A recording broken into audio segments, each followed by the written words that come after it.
Hello guys, one topic in Forex which has been under a lot of discussion from the student point of view is cancellation, extension and early delivery of a forward contract. अगर ये topic आप पढ़ रहे हो तो मैं assume करती हूँ कि आपका फॉरेक्स का नॉलेज रिलेटिवली एक अच्छे लेवल पे है, because we would assume some already existing understanding about the subject and then only you can understand these concepts and these sums actually. ठीक है, तो फॉरवर्ड जो कॉन्ट्रैक्ट बुक होता है, अगर सपोज करो आप कि 1 जनवरी को आपने $1 लाख के लिए फॉरवर्ड बाय किया, ओके, बैंक से, ओके, 31 मार्च की आपकी मैच्योरिटी है. अब इसमें कई सिचुएशंस क्रिएट हो सकते हैं. अगर मैं थियोरेटिकली बोलूं कम से कम तो 9 सिचुएशंस क्रिएट होती है कि एक फॉरवर्ड कॉन्ट्रैक्ट किस फेट से मीट करेगा, ओके, मतलब उसके क्या क्या रिजल्ट हो सकते हैं, you know, kind of. For example, बंदा आएगा, बंदा नहीं आएगा तो डेट वाले दिन आएगा या पहले आएगा या बाद में आएगा, ऑनर करेगा कॉन्ट्रैक्ट कि कैंसिल करेगा, अगर कैंसिल करेगा तो फाइनली कैंसिल करेगा कि एक्सटेंड करेगा. So I am just trying to give you an idea कि क्या क्या पॉसिबिलिटीज बनती हैं. अपन इस तरह से रैंडम बात नहीं कर सकते, it should be properly structured actually. Okay, so I am just going to write that what fate a forward contract can meet in future. Okay, let me write now. A forward contract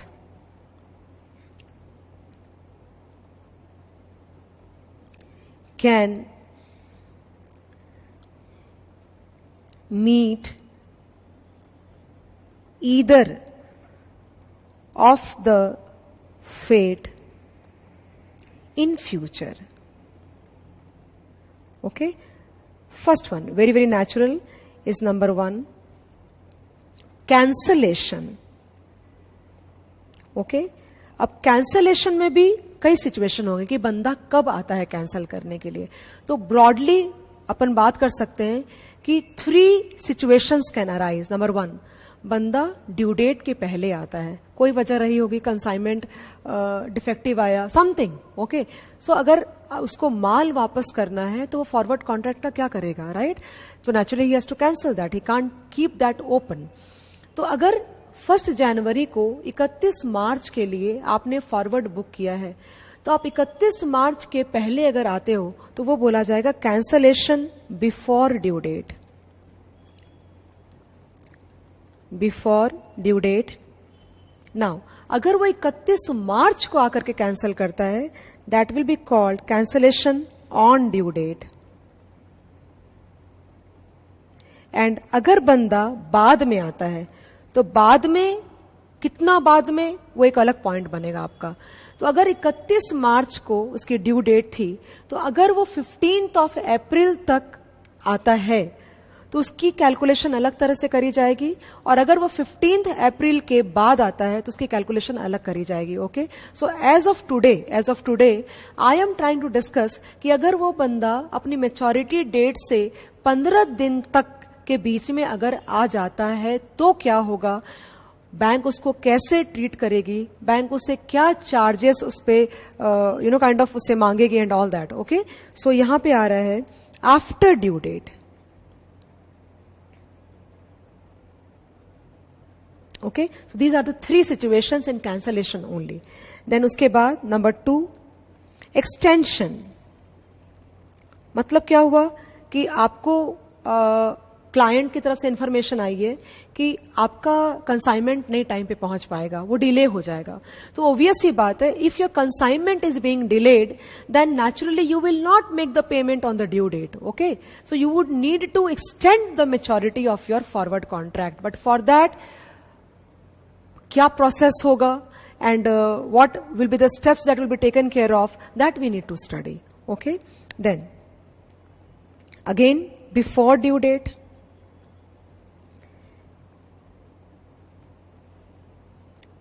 then on due date, and then again after due date. Okay, then the third one and the most obvious one is delivery. delivery. So delivery again, before due date,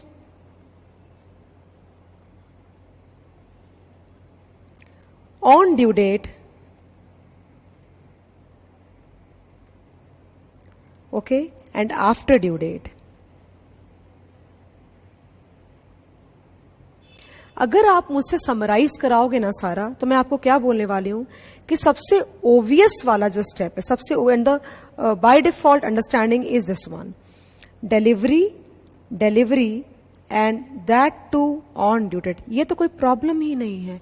आपने बात करी थी 1 जनवरी को, 31 मार्च को आप गए, आपने required amount of rupees की पेमेंट करी और आप अपना डॉलर्स लेके आ गए. तो ये तो कोई प्रॉब्लम है ही नहीं actually. Delivery on due date, the contract has been honored properly.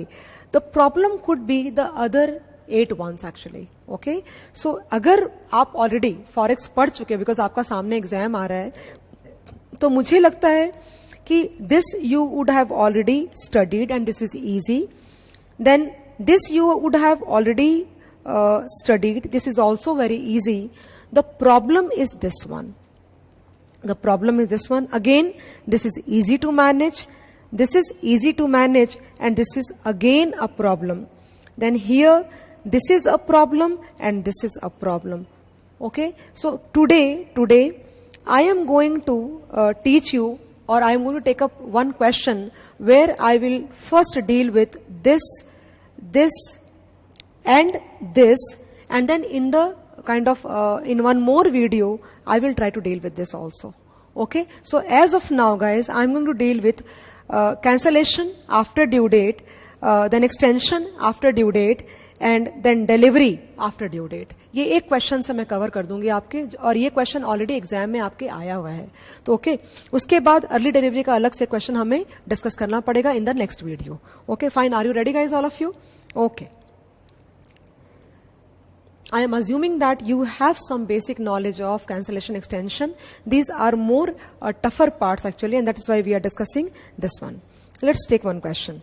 एक चीज आपको नहीं भूलनी है कि जब भी कोई क्लाइंट ओके फॉरवर्ड कॉन्ट्रैक्ट को लेकर के कुछ भी एक्टिविटी करता है, चाहे वो कैंसिल करता है, चाहे वो पहले करे या ड्यू डेट को करे या बाद में करे. सिमिलरली एक्सटेंशन वो बिफोर ड्यू डेट करे, ऑन ड्यू डेट करे या बाद में करे, और डिलीवरी भी या तो पहले मांगने को आ जाए या पहले देने को आ जाए, व्हाटएवर, बिफोर एंड या फिर बाद में आए. ये किसी भी सिचुएशन में आपको अगर आप मुझसे पूछोगे ना, तो whatever understanding I have developed in the whole all the situation is that कि इवेंचुअली मैंने ये ऑब्जर्व किया, मैं शायद इतना डिटेल नहीं कर पाऊंगी, डिटेलिंग नहीं कर पाऊंगी आपके सामने में, but on the basis of my understanding what I want to share with you is that कि बैंक कस्टमर से जो भी प्रॉफिट ब्लॉक किया था फर्स्ट डे पे, ऑब्वियसली अगर मान लीजिए कि आपने बैंक से फॉरवर्ड कॉन्ट्रैक्ट किया टू बाय डॉलर्स, $1,00,000 एट 70 रुपया, ओके, तो बैंक आपको देगी 70 रुपीज पर डॉलर पे, तो ऑब्वियसली बैंक भी किसी से खरीदेगी और फिर आपको देने वाली है, राइट? तो नेचुरल सी बात है कि बैंक जो भी रेट फिक्स करेगी तो वो 70 से कम होगी. अगर वो 69 है तो इसका मतलब ये हुआ कि बैंक ने रुपी वन पर डॉलर का प्रॉफिट बुक किया है आपके ट्रांजैक्शन पे. और अगर ये $1,00,000 के ऊपर में पूरी स्टोरी चल रही है, इसका मतलब ये हुआ कि बैंक ने अपने हिस्से में $1,00,000 का प्रॉफिट बुक किया है. तो आप ये बस समझ लो कि whatever steps you will do here is towards getting that $1,00,000 only. तो because of your kind of premature activity और पोस्ट मैच्योरिटी एक्टिविटी, बैंक की पूरी जो कैलकुलेशन है खुद की प्रॉफिट की, वो ऊपर नीचे हो जाती है, एंड बैंक को कुछ ऑफसेटिंग पोजीशंस क्रिएट करनी पड़ती है. फॉर एग्जांपल आपको बताती हूं कि आपने बैंक को बोला कि मैं 3 महीने के बाद आऊंगा और आपसे मैं $1,00,000 खरीद के जाऊंगा. बैंक ने आपको 70 की रेट बोल दी और बैंक ने दूसरी बैंक से 69 में बात कर ली. तो अब आप ये सोचो कि बैंक ने भी फॉरवर्ड बुक कर रखा है किसी और के साथ में. अब आप बोल रहे हो 28 फरवरी को आकर के बोल रहे हो या 28 फरवरी को आप आके बोल रहे हो कि मेरे को तो आज ही $1,00,000 चाहिए. तो आप खुद ही सोचो कि बैंक ने तो 3 महीने के एंड पे किसी से खरीद रखा है, तो आपको वो देंगे कहां से? तो ऑब्वियसली आपके जो ट्रांजैक्शन को ऑनर करने के लिए बैंक को कुछ पोजीशंस बनाने पड़ेंगे. फॉर एग्जांपल, आप अगर अभी मांग रहे हो तो बैंक को अब भी खरीद के देना पड़ेगा. लेकिन उस केस में आप ये नहीं सोच पा रहे हो कि बैंक ने जो पहले से फॉरवर्ड ब्लॉक कर रखा था किसी दूसरे बैंक के पास में, उसका क्या होगा. ओके, तो ये सारी सिचुएशंस बैंक के सामने खड़ी हो जाती है. तो जितने भी आप कैलकुलेशन करते हो, जितने भी आप आंसर निकालते हो, it is towards only getting that prior calculated 1 lakh rupees. Believe me. Okay, that 1 lakh rupees के अंदर में ही सारी कैलकुलेशन चल रही है. So bank creates some offsetting positions. और मैं बता दूं आपको, बैंक वो 1 लाख रुपया ही कमाती है. तो बैंक को वो कमाने के लिए जो भी आपसे वसूलना पड़ेगा वो बैंक आपसे लेगी. बैंक आपको दे भी सकती है पैसा और बैंक आपसे ले भी सकती है. But the whole point here is to ensure that bank ने जो प्रॉफिट पहले बुक करी थी आपके बिहाफ पे, वो पैसे वो बैंक कहीं जाने नहीं देगा. उसके वजह से जो भी पोजीशंस क्रिएट करते हैं वो उनको करना पड़ता है, और प्लस आपसे जो पैसे लेने पड़ते हैं वो भी उनको लेना पड़ता है. Okay, I have given you a rough idea about what I am talking about. Right now एक सम है आपके सामने में. You will see that sum is there here and there asked in the paper also. I am reading that sum for you. On 10th July, an importer entered into a forward contract with bank $50,000 due on 10th September at an exchange rate of 66.84 per dollar. The bank covered its position in the interbank market at rupees 66.68. अब देखो, bank ने already अपना profit book कर लिया है. Bank ने कितने में ब्लॉक किया है? 66.68 में. आप इंपोर्टर हो तो आपने बैंक से बाय किया और बैंक ने किसी दूसरी इंटरबैंक मार्केट में किसी से बाय किया. ठीक है, तो बैंक बाय करेगी 66.68 पे और आपको पास ऑन करेगी 66.84 पे. So what is the profit locked in? 66.84 minus 66.68, right? This पर dollar into $50,000 I get 8,000 of rupees. यानी आपसे ट्रांजैक्शन करने में 3 महीने में बैंक को 8,000 रुपए की प्रॉफिट हो रही है. Okay, now that is the spread of the bank. The bank covered its position in the interbank market. ये हो गया. How the bank would react if the customer request on 20th September. अब देखो यहाँ पे 20th September is 10 days delayed from the maturity date. आपकी maturity date is 10th of September, right? और bank आपको कैंसिल करने को बोल रहा है या कुछ भी जो भी एक्टिविटी बोल रहा है वो 20 सितंबर को बोल रहा है. यानी कि मेच्योरिटी डेट से 10 दिन आगे. मैंने इसलिए चूज किया, आपके सामने स्टार मार्क डाले ना मैंने. Cancellation after due date, extension after due date and delivery after due date. But मैंने क्या बोला कि उस 15 दिन के अंदर का इस सम करवा रही हूं मैं आपको. ठीक है, this sum would suffice all the 3 situations here. Then, to extend the contract with due date to fall on 10th of November, the exchange rate for dollar in the interbank market were as follows. They have given exchange margin was 0.1% on buying and selling. Interest on outlay of funds was 12% per annum. You are required to show the calculations to cancel the contract, execute the contract, and extend the contract as above. Now, look at that. Answer. Look at the solution. Okay, so मैं क्या करने वाली? Look at here now. 10th of July. Okay, so here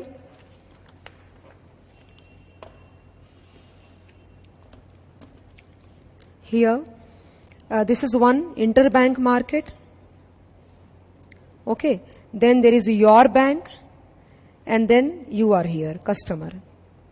ठीक है, तो custom bank को inter bank market से मिलेगा कितने पे मिलेगा?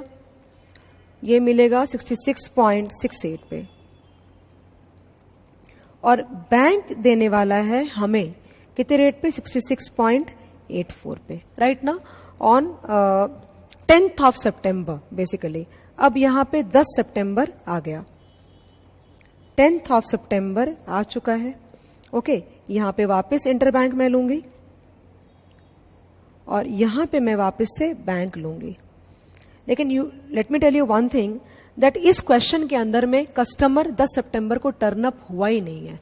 ओके, वो टर्न अप हो रहा है 20th of September को. तो कैसे सिचुएशन चले, क्या प्रॉब्लम आएगी बैंक को? आप देखो, अभी क्या हो गया कि बैंक ने 10 सितंबर को डिलीवरी ले ली, कितने पे? 66.68 पे, बिकॉज मैच्योरिटी आ चुकी है।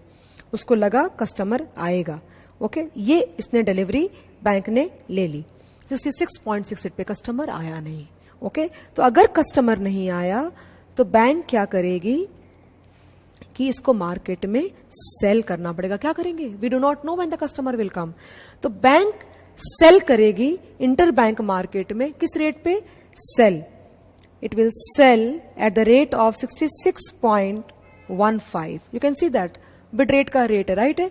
आप बाय बैंक सेल कर रही है, तो here bank is behaving like a customer only ना, तो bank will sell at 66.15, right है। अब प्रॉब्लम क्या है? प्रॉब्लम ये है दैट हमें ये नहीं पता कि कस्टमर वापस आ गया तो, और अगर कस्टमर वापस आ गया तो हम क्या करेंगे? In order to honour his prospective contract, okay.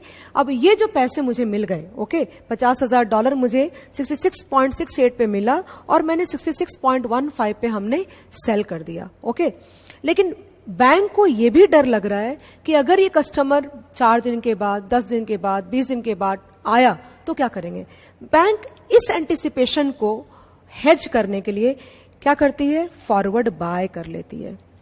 एक और कॉन्ट्रैक्ट कर लिया, फॉरवर्ड बाय, ओके।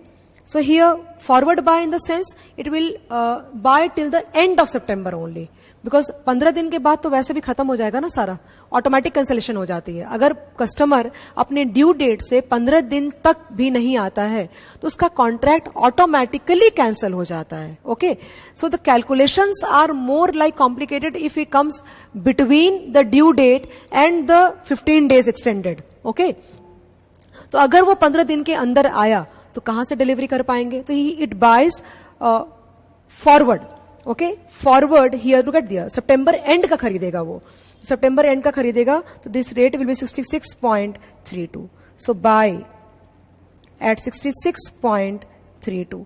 आप यहां पे देखोगे ना, एक चीज आपने नोटिस नहीं किया, इस बैंक को लॉस लग चुका है। कितने का पता है आपको? बैंक ने बाय किया 66.68 पे और वो सेल कर रहा है 66.15 minus 66.68, the whole into $50,000, okay. So this gives me 66.15 minus 66.68, the whole into 50,000, and the amount is minus rupees 26,500, okay. ये लॉस लग चुका है। 10 सितंबर तक बैंक के पास में कोई भी तरह का न्यूज नहीं है कि कस्टमर कब आएगा कब नहीं आएगा, कोई इंटीमेशन कुछ भी नहीं है। लेकिन बैंक ने अपनी पोजीशन को हेज करने के लिए क्या किया है कि सितंबर एंड का एक फॉरवर्ड और बाय करके रखा है, सो दैट अगर कस्टमर आया तो it should be able to honour the contract, okay. Now अब ये जो ट्रांजैक्शन किया आपने, sell spot, guys you need to understand the logic actually, you can't mug up that what is swap loss, right?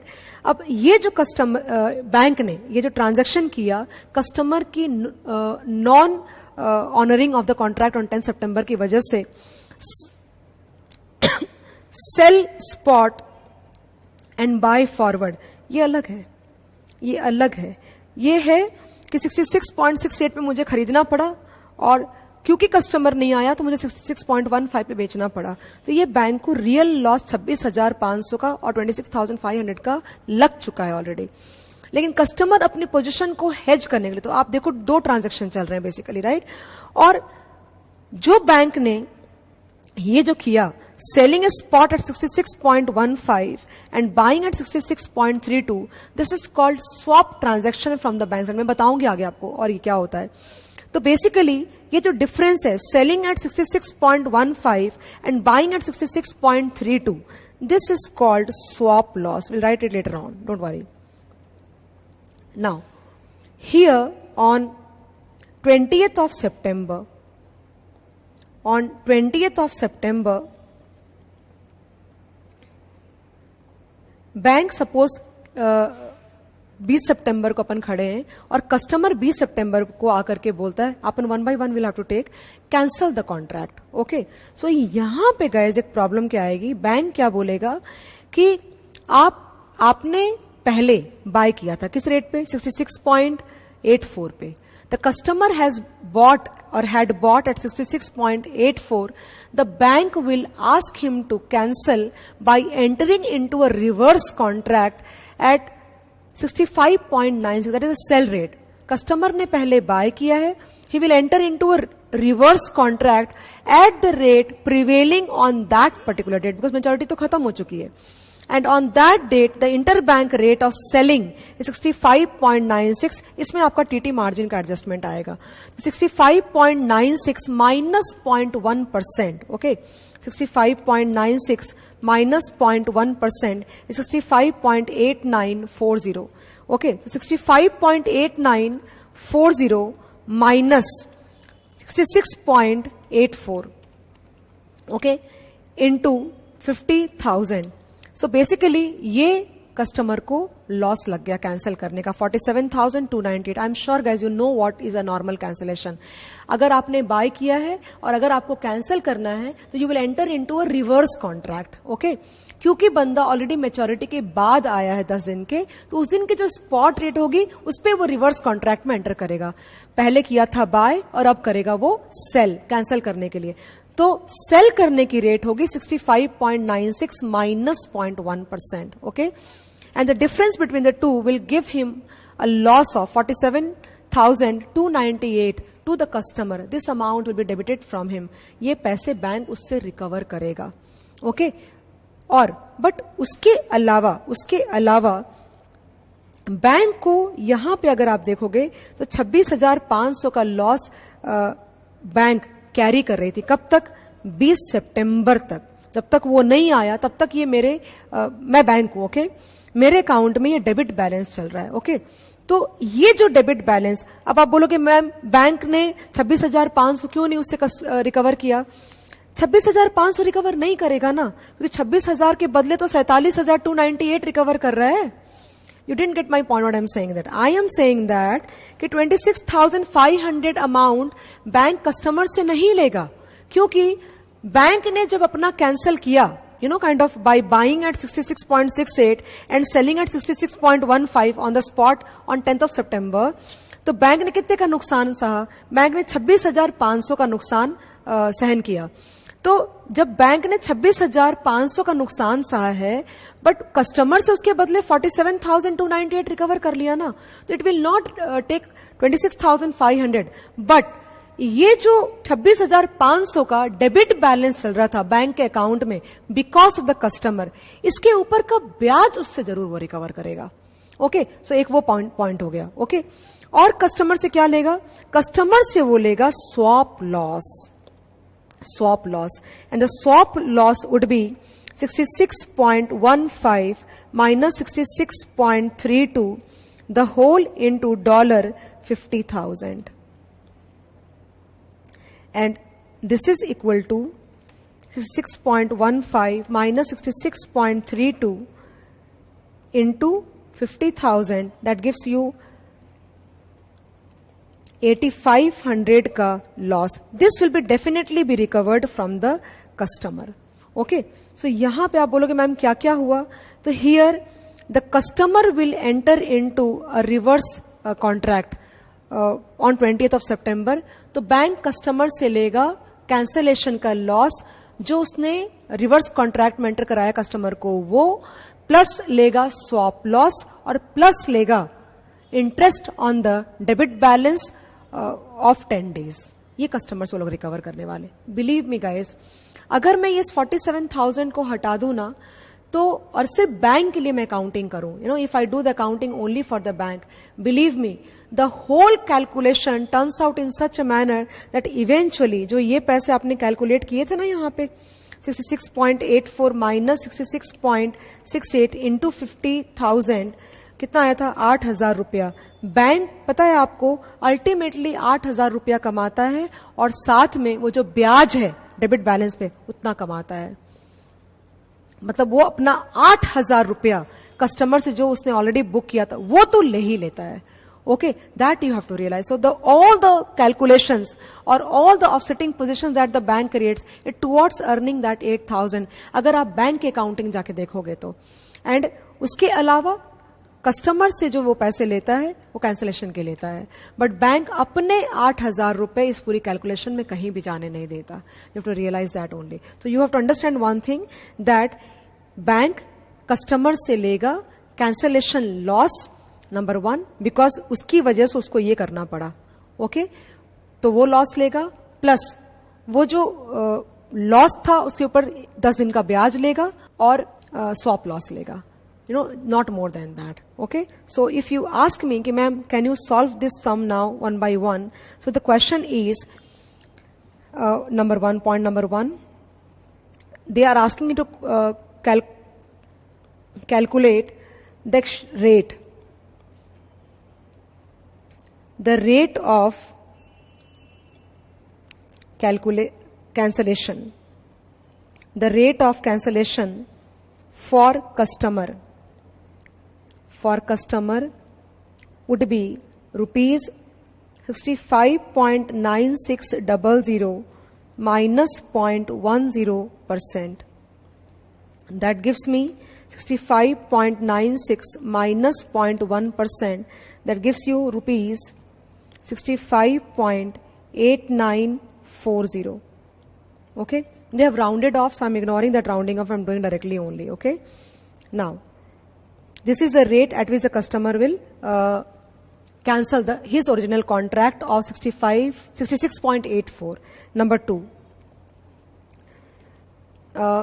cancellation loss to customer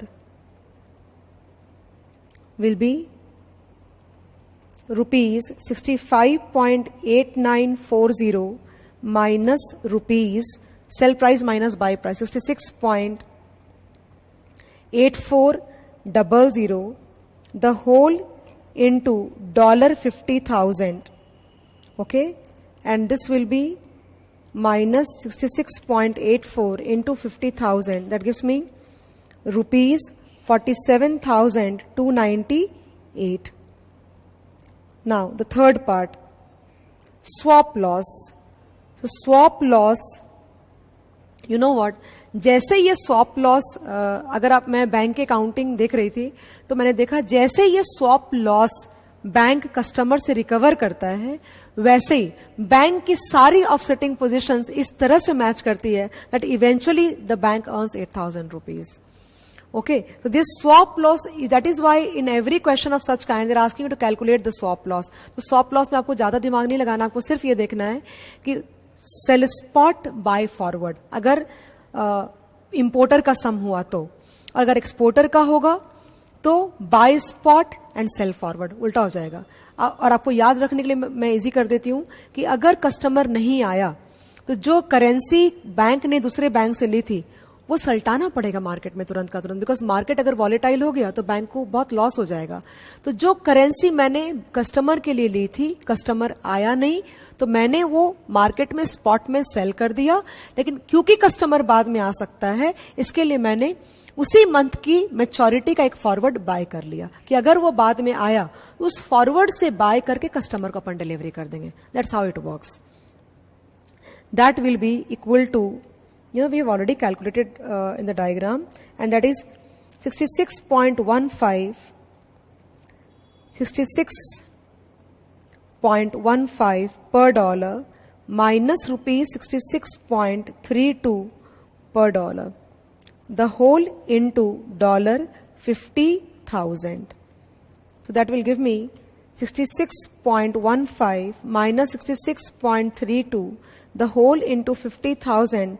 That gives me rupees 8,500. ये loss customer को देना पड़ेगा. Okay, now number 4, interest on outlay of funds. कौन सा outlay? ये वाला. So this one basically 66.68 पे bye किया और 66.15 पे बेचा, तो मेरे को ये लॉस 26,500 का लॉस 10 दिन तक कैरी फॉरवर्ड करना पड़ा. ओके, तो 66.15 loss was 66.15 per dollar minus rupees 66 $26.68 per dollar, the whole into $50,000. Okay, so this will be, आप ध्यान रखना ये पैसे जो लॉस आ रहे हैं ये बैंक नहीं लेगा, because any which ways bank customer से ये अमाउंट जो कि बहुत बड़ा अमाउंट ले रहा है already. Okay, so 66.15 minus 66.68 into 50,000 will give me minus rupees 26,500.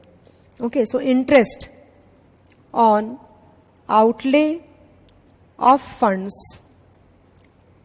will be 26,500 into, I think the rate is given, 12% per annum into 10 days by 365. So I think we will get here 26,500 into 12% into 10 divided by 365. So we get rupees 87 roughly. Okay, now total charges on cancellation.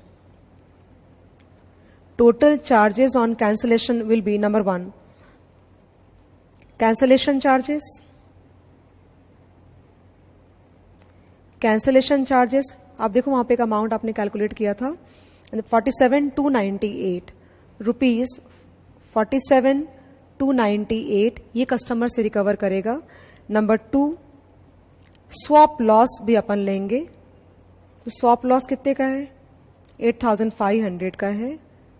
8,500 का swap loss है. And number 3, interest on outlay of funds, that was rupees 87. So 47,298 plus 8,500 plus 87, I get rupees 55,885. This is the amount that the customer has to pay to the bank to get relieved actually.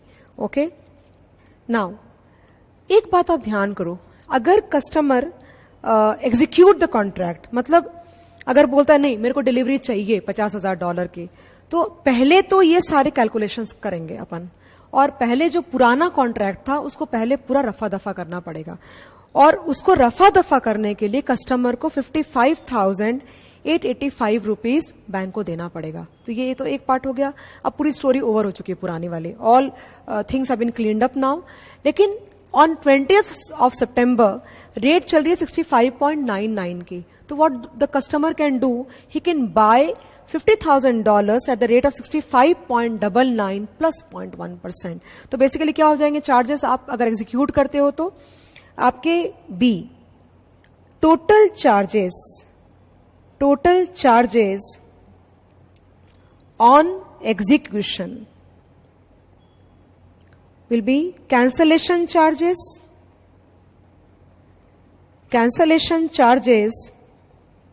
that is equal to rupees 55,885 ये होगा, and plus purchase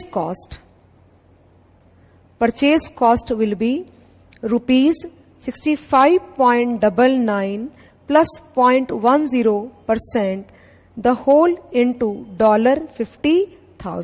bank बोलेगा जो आज की current rate चल रही है आप उसके ऊपर में करेंसी बाय कर सकते हो. तो here 65.99 plus 0.10%, the whole into 50,000 will give you what? Rupees 330,2799.5. So we will add this amount to 55,885. I get here rupees 335,8684.5. That means if you execute the contract, आपको पुराना पहले पूरा क्लीन करना पड़ेगा. आप बैंक को 55,885 दे दो, bank will allow you to buy at the fresh rate.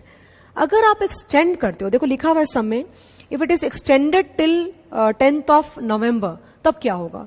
तो अगर 10th of November तक अगर ये कॉन्ट्रैक्ट एक्सटेंड होता है तो क्या होगा आपको गाइज, नवंबर एंड का, काइंड ऑफ नवंबर एंड का आपको एक नया मतलब कैंसलेशन करेंगे. 55,885 दे दो आप आज के आज, और उसके बाद आप एक नया फ्रेश कॉन्ट्रैक्ट आप बुक कर सकते हो, and that the rate will B 66.49 plus 0.10%, that gives me 66.5565, वो रेट पे ब्लॉक हो जाएगा आपका। तो वो तो जब आपका मेच्योरिटी डेट आएगी तभी आपको पता चलेगा कि आपने ऑनर किया और आपने पूरी पेमेंट करी। बट अभी आज आपको 55,885 कैंसलेशन के चार्जेस देने पड़ेंगे।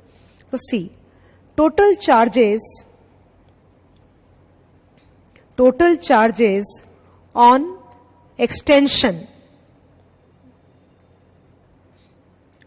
तो अगेन cancellation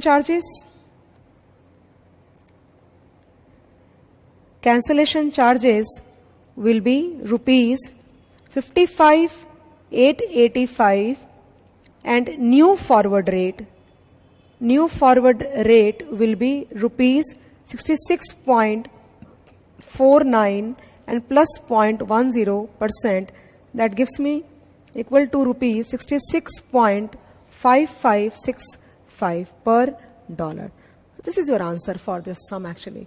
तो आपको सिर्फ दो चीज याद रखनी है guys, you know what, because of time constant, possibly अगर मुझे समय उतना अपने पास अवेलेबल होता आपके एग्जाम को, तो मैं आपको पूरा डिटेलिंग एंट्रीज दिखाती कि कैसे पूरी पैसे की मूवमेंट हो रही है, सो दैट कि आपको एग्जैक्टली समझ में आता। But since the time is less, what I would suggest you कि आप 2 पॉइंट पे फोकस कर लो। आपको कोई भी तरह का इस तरह का सम आएगा तो आपको 2 चीज उसमें जाननी पड़ेगी। नंबर 1, एक तो स्वैप का लॉस या गेन कैलकुलेट करना।